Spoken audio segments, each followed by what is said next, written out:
呢度咧係專門養生女鳳嘅一個地方。古老闆今日嚟到屈南咧，睇到隻三女鳳。咁我其實做雞都做咗40年㗎啦。咁其實養呢隻雞點解要嚟到屈南養咧？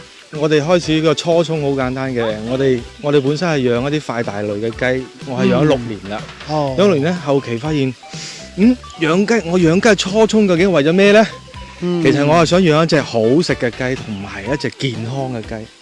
係啊，所以就到處去揾地方，去廣東省都跑勻，去揾一個適合養雞嘅地方。因為好多人都話響清遠雞嗬。係啊。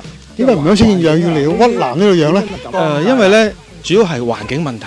清遠咧雖然都有山有水，但係咧清遠佢已經係開發太耐啦，佢嗰個養殖密度啊各方面已經好高啦。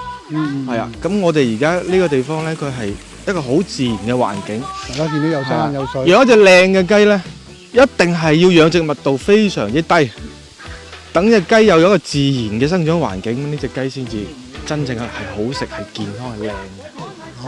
呢個係我哋嘅追求。咁我等陣咧捉隻靚雞翻嚟，整隻白切雞，大家試下好唔好啊？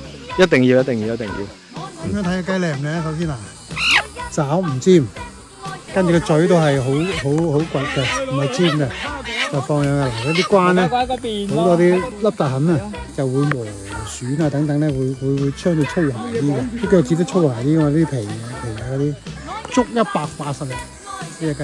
呢啲雞咧攞嚟做白切雞同豉油雞咧一流嘅。